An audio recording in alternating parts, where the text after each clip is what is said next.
नमस्कार दोस्तों। तो जेलेंस्की जो है वो यूएस पहुंचे हैं जो बाइडेन से मीटिंग करने, और कोई ये ऐसा पहली मुलाकात तो है नहीं। लगातार पिछले 2 साल से वो जेलेंस्की और जो बाइडेन जो है वो एक दूसरे से मुलाकात कर ही रहे हैं। वॉर चल रहा है, जो बाइडेन ने पूरा मिडिल ईस्ट से लेकर के यूरोप तक पूरा रायता फैला ही दिया है अपनी पॉलिसीज़ में। अब एक चीज़ तो बाकी कुछ सारी चीज़ें अनसर्टेन हैं कि मिडिल ईस्ट में क्या होगा, इजराइल क्या हाल करेगा लेबनान का, हमास का क्या अंत होगा कि नहीं होगा, गाज़ा का फ्यूचर क्या होने वाला है, यूक्रेन का फ्यूचर क्या होने वाला है किसी को नहीं पता है, रशिया क्या करेगा, वो लगातार न्यूक्लियर थ्रेट्स दे रहा है। ये सारी चीज़ें अभी अनसर्टेनिटी में हैं कि होगा क्या यहाँ पर लास्ट में, एट दी लास्ट किसी को नहीं पता है क्या होगा। बट एक चीज़ तो बहुत सर्टेन है कि नवंबर में यूएस के अंदर इलेक्शंस हैं और जो बाइडेन अब नेक्स्ट टाइम प्रेसिडेंट नहीं बनने वाले हैं, क्योंकि आपको पता है जो बाइडेन ने बैक ऑफ कर लिया क्योंकि उनकी हेल्थ प्रॉब्लम्स हैं, तमाम चीज़ें हैं, और कमला हैरिस अब डेमोक्रेट्स की नेता हैं और वो चुनाव लड़ रही हैं प्रेसिडेंट का। तो जो इस पूरी सिनेरियो में, इस पूरे एपिसोड में एक ही चीज़ सर्टेनिटी से आप कह सकते हो कि भाई जो बाइडेन अब दोबारा प्रेसिडेंट नहीं बनेंगे। तो जो बाइडेन जब दोबारा प्रेसिडेंट नहीं बनेंगे तो बहुत सारे ऐसे अधूरे काम हैं जो बाइडेन ने खोल करके छोड़ दिए हैं, तो उन काम को समेटना भी तो है। तो इसीलिए सारी मीटिंग्स आपको भी लगातार देखने को मिलेंगी जो बाइडेन और जेलेंस्की के बीच में, क्योंकि ये जो सबसे बड़ा काम है जो बाइडेन के लिए, जो सबसे ज़्यादा बड़ी चीज़ स्टेक पर है वो क्या है, सबसे बड़ी चीज़ जो जियोपार्डी में होगी उनके जाने से, वो क्या होगी, वो जेलेंस्की हो गई। जेलेंस्की का वॉर होगा और यूक्रेन होगा, यूक्रेन का फ्यूचर होगा, वो सबसे बड़ा जियोपार्डी में फंसा हुआ है। उसी चीज़ को लेकर के जेलेंस्की जो है वो जो बाइडेन से मिलने गए हैं, जिसका नाम इन्होंने विक्ट्री प्लान दिया है। जेलेंस्की का कहना है कि मेरे पास एक विक्ट्री प्लान है, उसको मैं प्रपोज करने गया हूँ जो बाइडेन को। कोई विक्ट्री प्लान वैन नहीं है। सिंपल सी बात क्या है कि जेलेंस्की की हालत बहुत ज़्यादा ख़राब है इस समय पर, क्योंकि अब रशिया ने बहुत तगड़ा ऑफेंसिव ले लिया है, एक पूरी लाइन मेंटेन कर ली है। ईस्टर्न पार्ट को वो ऑलमोस्ट कट करने वाले हैं, कुछ ही किलोमीटर रह गए हैं। ऑलमोस्ट कुछ ही दिनों में आपको ये खबर मिल जाएगी कि पूरा ईस्टर्न पार्ट पर रशिया ने ऑलरेडी कब्जा कर लिया है यूक्रेन के। तो ज़्यादा वक्त बचा नहीं है जेलेंस्की के पास। और दूसरा उनके लिए खतरा क्या आ रहा है कि भाई डोनाल्ड ट्रंप कुछ भी करके प्रेसिडेंट ना बन जाए कहीं, तो वो और समस्या हो जाएगी उनके लिए। तो इसलिए वो जो बाइडेन से मिलने गए हैं कि भाई क्या किया जाए यहाँ पर, और सिंपली उनको क्या चाहिए, उनको एक परमिशन चाहिए कि वो यूएस की मिसाइल्स जो यूएस ने उनको दे तो दी है लेकिन वो यूज़ नहीं कर सकते उन मिसाइल्स को। तो लॉन्ग रेंज मिसाइल्स का इस्तेमाल करने के लिए वो परमिशन चाहते हैं यूएस का, रशिया के डीपर इनसाइड टेरिटरी के ऊपर। तभी जा कर के रशिया जो है वो थोड़ा सा पीछे मूव होगा। अब जो कर्स्क का इन्वेजन कर दिया है ना यूक्रेन ने, वो जेलेंस्की की एक बहुत बड़ी गलती हो गई है, बिकॉज वहाँ से रशिया को और ज़्यादा बहुत बड़ी अपॉर्चुनिटी मिल गई है एक बड़ा ऑफेंसिव करने के लिए यूक्रेन के ऊपर। तो वो एक बहुत बड़ी समस्या उनके लिए हो गई है। इसीलिए वो पहुँचे हैं वॉशिंगटन और उन्होंने वहाँ पर मुलाकात करी। और उसी मुलाकात के दौरान जो है जो बाइडेन ने कहा कि Russia will not prevail, Russia जो है वो ज़्यादा दिन इस पूरे वॉर में टिकने वाला है नहीं। खैर ये बात तो जो बाइडेन जो है जब से ये वॉर शुरू हुआ था 2022 से, तब से कहा था कि रशिया जो है वो एक ईविल कंट्री है और ज़्यादा दिन ये टिकेंगे नहीं, ख़त्म हो जाएंगे, और सारी कंट्रीज़ को एक साथ मिलकर के रशिया को टैकल करना चाहिए, ऐसा जेलेंस्की ने कहा था। लेकिन कोई कंट्री अभी फ़िलहाल तो इस पूरे वॉर में कूदने में बिल्कुल भी इंटरेस्टेड नहीं है। फ्रांस का जितना सपोर्ट आप देख रहे हो और यूएस का जितना सपोर्ट देख रहे हो, वो इसलिए देख रहे हो because they were the reason कि वॉर स्टार्ट हुआ है। दे वर द रीज़न कि नेटो ने यूएन को एंटर करने के लिए एक चांस दिया जा रहा था।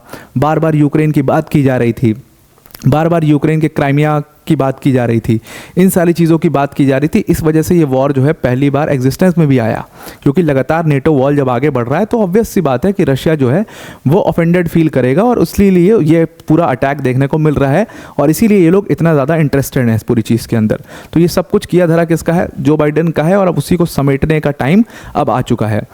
अब इस पूरी मीटिंग के कुछ ही घंटों पहले जो बाइडेन ने $8 बिलियन का एड जो है, वो बहुत बड़ा एड है ये $8 बिलियन का, जो कि उन्होंने यूक्रेन के लिए अनाउंस कर दिया है। और ये पूरा जो एड है, अब क्या होता है कि एक एड जब अनाउंस होता है तो वो कुछ पार्ट्स में पहुंचता है, उसके 3, 4, 5 जितने भी पार्ट्स में एग्री होते हैं उतने पार्ट्स में पहुंचता है।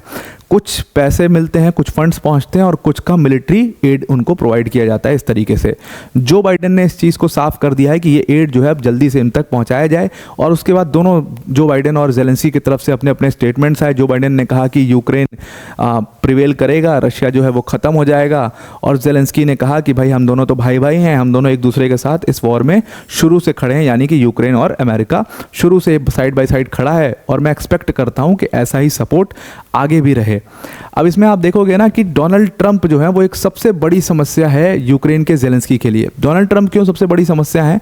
क्योंकि उन्होंने अपने व्यूज़ साफ कर दिए हैं कि भाई मैं तो बिल्कुल भी इंटरेस्टेड नहीं हूँ वॉर में। और अगर डोनाल्ड ट्रंप प्रेसिडेंट बन गए तो सबसे ज़्यादा दिक्कत किसके लिए है? सबसे ज़्यादा दिक्कत है यूक्रेन के लिए, ज़ेलेंस्की के लिए।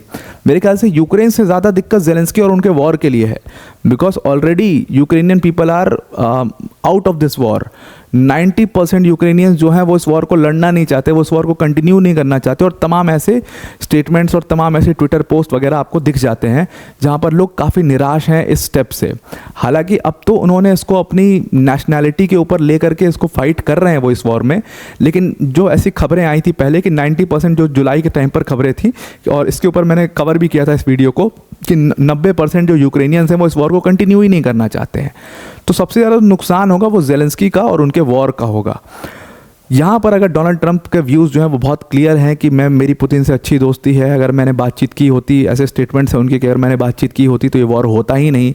तो वहाँ पर उन्होंने कहा कि भाई मैं तो सिंपल आऊँगा, अगर मैं पावर में तो एक टेबल पर बैठा करके बात करा दूंगा, और उसके बाद बात अगर नहीं बनी तो रशिया समझे और यूक्रेन समझे। और जैसे ही यूएस का सपोर्ट हटा यूक्रेन के ऊपर से, आपको पता है कि यूक्रेन के हालात क्या होने वाले हैं। अभी जब ये हालात हैं तो आप समझ लो कि जब पूरी तरीके से सपोर्ट वापस ले लेगा यूएस, पूरी तरीके से इंटरेस्ट दिखाना बंद कर देगा, क्योंकि भाई ऑफिशियली तो नेटो का मेंबर भी नहीं है यूक्रेन, कि उनकी वो मतलब कोई एग्रीमेंट है कि नहीं उनको मदद करना ही है, ऐसा तो कुछ है नहीं।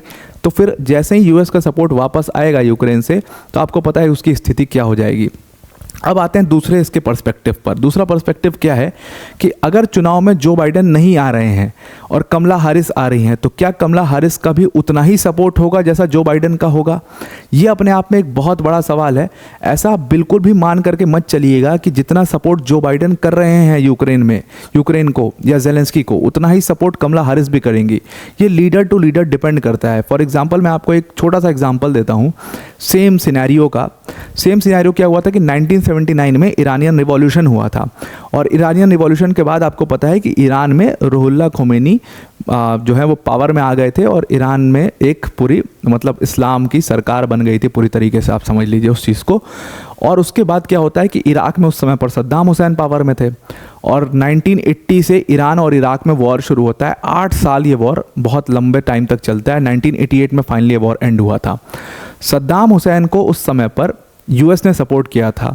यूएस ने क्यों सपोर्ट किया था? क्योंकि वो नहीं चाहते थे कि कोई रुहुल्ला खोमेनी जैसा व्यक्ति जो है वो पावर में आए ईरान में अंदर, क्योंकि उसके पहले वहाँ पर वेस्ट सपोर्टेड सरकार थी शाह पहलवी की, तो वो चाहते थे कि वैसी ही सरकार बनी रहे, और ये रुहुल्ला खोमेनी सिविल वॉर करा करके हम और वॉर में परेशान करके उनको गिरा दें उनकी सरकार को। तो इसकी पूरी कोशिश की यूएस ने। तो शुरू के आप 3-4 साल देखोगे कि पूरी तरीके से पीछे से इराक को सपोर्ट किया जा रहा है। और लेकिन उसके बाद क्या होता है, रोनाल्ड रीगन की सरकार जो है उनका एक बहुत बड़ा स्कैंडल सामने आता है जिसको ईरान कॉन्ट्रा स्कैंडल कहा गया था। अब ये ईरान कॉन्ट्रा स्कैंडल क्या था? ईरान कॉन्ट्रा स्कैंडल में बेसिकली क्या चीज़ थी कि निकारागुआ में उस समय पर एक राइट विंग के कुछ मिलिटेंट्स जो हैं वो सिविल वॉर कर रहे थे अपनी गवर्नमेंट के खिलाफ, निकारागुआ में लेफ्ट की सरकार के खिलाफ। और उन कॉन्ट्रास को यूएस का स्टेट डिपार्टमेंट फंड्स प्रोवाइड कर रहा था, वेपन्स प्रोवाइड कर रहा था। रोनाल्ड रीगन ने एक लॉ बना दिया था, लोगों में बहुत डिसकंटेंट था, तो रिपब्लिकन थे वो, तो उन्होंने एक लॉ बना दिया था कि अब स्टेट डिपार्टमेंट जो है वो किसी और देश में इन्वेस्ट नहीं करेगा, वो किसी और देश में खर्चा नहीं करेगा। तो अब ये उन्होंने कह दिया, लेकिन दूसरी तरफ वो अपने सेक्रेटरी को, अपने चीफ को कह रहे हैं कि नहीं भाई सपोर्ट तो करना ही है राइट विंग वाले मिलिटेंट्स को, लेकिन स्टेट डिपार्टमेंट के फंड से, यानी कि लेजिटिमेट फंड से सपोर्ट नहीं करना है, इललेजिटिमेट फंड का कुछ आप आइडिया निकालो।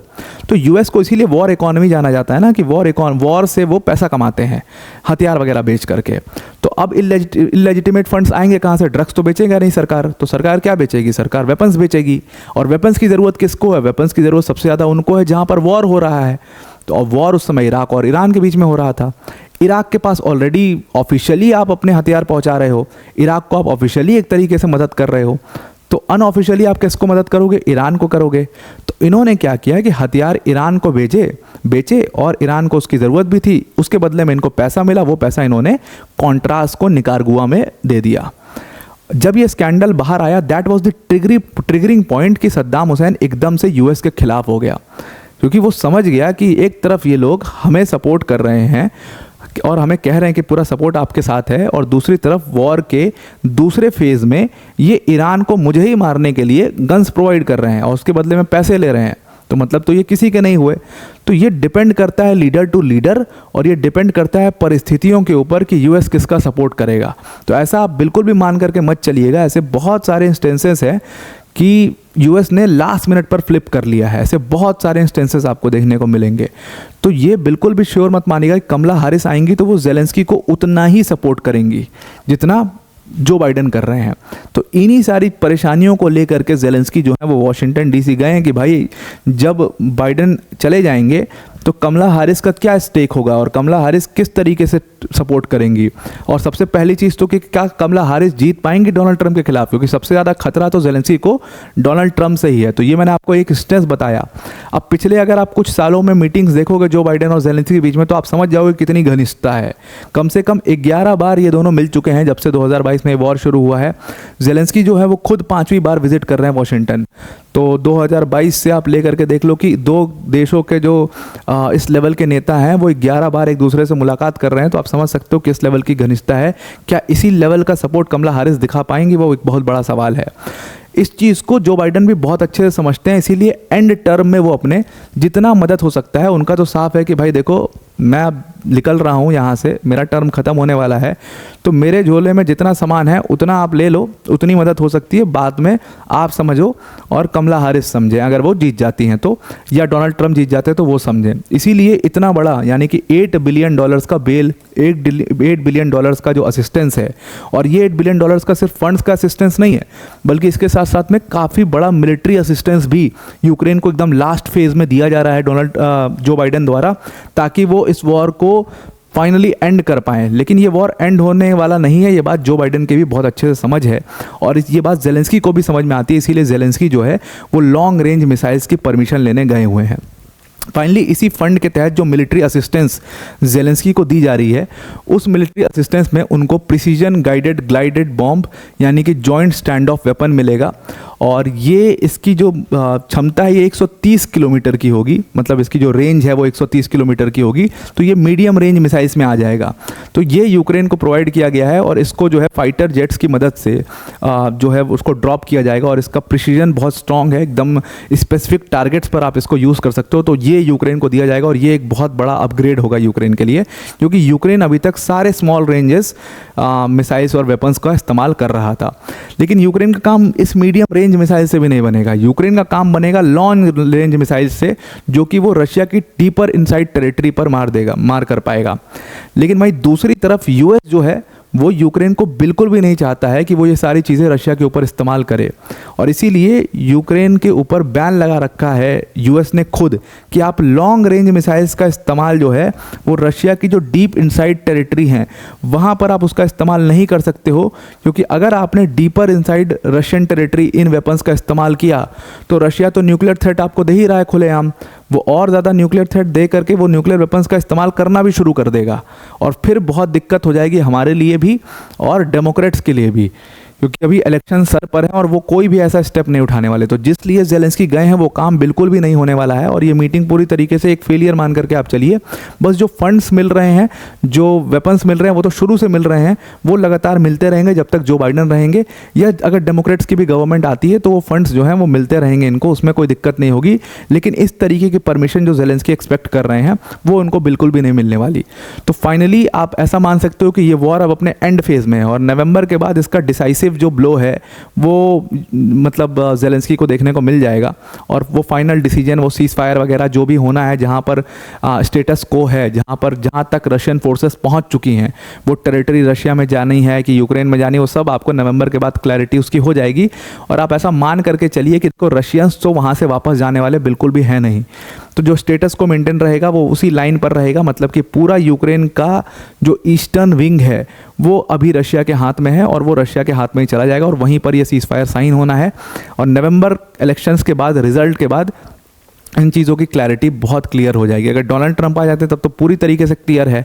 कमला हैरिस आती हैं तो वो कितनी दिन तक कंटिन्यू करना चाहती हैं उस चीज़ को, वो उनके ऊपर डिपेंड करता है। जैसा कि मैंने आपको बताया कि यूएसए जो है वो पूरी तरीके से अपनी वॉर इकॉनमी उसको जाना चाहता है, और वो परिस्थितियों पर डिपेंड करता है कि वो किसको सपोर्ट करेगा। तो और इसीलिए जो बाइडेन को अगर आप देखोगे तो उन्होंने साफ साफ अपने डिफेंस डिपार्टमेंट को इस चीज़ के बारे में इत्तला कर दिया है कि जितने भी रिमेनिंग फंड्स हैं और सिक्योरिटी जो जानी है, जो सिक्योरिटी असिस्टेंस देना है यूक्रेन को, मेरे लास्ट टर्म में वो जल्दी से दे दिया है। क्योंकि ये फंड्स मैंने आपको बताया कई सारे पार्ट्स में दिए जाते हैं, तो जो भी पार्ट रिमेनिंग है, जो फंड्स ऑलरेडी सैंक्शनड हैं, उनको जल्दी से यूक्रेन को तक पहुंचाया जाए। प्लस जो F-16 फाइटर जेट्स के लिए पायलट्स को भी ट्रेनिंग दी जा रही है, यूक्रेनियन पायलट्स को F-16 उड़ाने की ट्रेनिंग दी जा रही है। इस ट्रेनिंग में भी ज़्यादा से ज़्यादा, क्योंकि अब 2 महीने बचे हुए हैं, तो इस ट्रेनिंग को भी तेज़ करने के लिए बोला गया है। इस ट्रेनिंग में टाइम लगता है, साल भर का समय लगता है, तो इस ट्रेनिंग को भी तेज़ करके जल्दी से जल्दी इसको ख़त्म किया जाए। ये सारी हिदायतें जो बाइडेन ने दे दी हैं। तो एक तरीके से एक काम समेटो मीटिंग है जो कि जो बाइडेन और ज़ेलेंस्की के बीच में हो रही है। और अभी ऐसी कई सारी मीटिंग्स आपको हो सकता है देखने को मिल जाए, कि हो सकता है जो बाइडेन अपने टर्म पर घर जाने से पहले एक बार यूक्रेन भी विजिट करें और वहाँ पर फाइनल कोई बहुत बड़ा स्टेटमेंट दे करके कुछ फाइनल मतलब ऐसा करके जाएंगे ताकि लोग इतिहास में उनको याद रखें। इस तरीके की कोशिश वो निश्चित रूप से करेंगे। तो आई होप आपको पूरा आर्टिकल समझ में आ गया होगा। अब वीडियो को एंड करने से पहले अनअकैडमी टीम की तरफ से एक बहुत बड़ी अनाउंसमेंट है। अगर आप यूपीएससी सीएससी 2025 की प्रिपरेशन करना चाहते हैं तो अनअकैडमी ने अब आपके लिए राहें बहुत आसान कर दी हैं। जिस यूपीएससी सीएससी की प्रिपरेशन में आप 1.5-2 लाख रुपए खर्च करते थे, अनअकैडमी ने सेम क्वालिटी के साथ वही कोर्स आपके लिए सिर्फ और सिर्फ 24,999 में प्रोवाइड करा दिया है। मतलब आप इस कोर्स फीस में आपको अनअकैडमी की टॉप फैकल्टीज़ जैसे मृणाल सर, प्रतीक सर, सुदर्शन सर जैसी फैकल्टीज़ पढ़ा रही होंगी। प्लस इसी के साथ में आपको यहाँ पर 1-to-1 मेंटोरशिप भी मिलेगी, स्पेसिफिक डाउट सेशंस भी मिलेगा, और आप जितने भी मेंस के आंसर्स लिखते हो उसका इवैल्यूएशन भी होगा। मतलब ये अपने आप में एक कंप्लीट प्रोग्राम है जहां पर आपको जीएस, सीसैट, टेस्ट सीरीज सारा कुछ आपको एक जगह पर देखने को मिलेगा। तो अगर आप इस डिस्काउंटेड प्राइस में इस कोर्स को अवेल करना चाहते हैं तो डिस्क्रिप्शन में हमने लिंक दी हुई है, उस लिंक पर क्लिक करिएगा और जहाँ पर यूज़ कोड का ऑप्शन आएगा वहाँ पर आप APYT10 यूज़ करना, तो आप इस कोर्स को अवेल कर पाओगे। तो आई होप आपको ये पूरा आर्टिकल समझ में आ गया होगा। आज के लिए इतना ही। Thank you and have a nice day.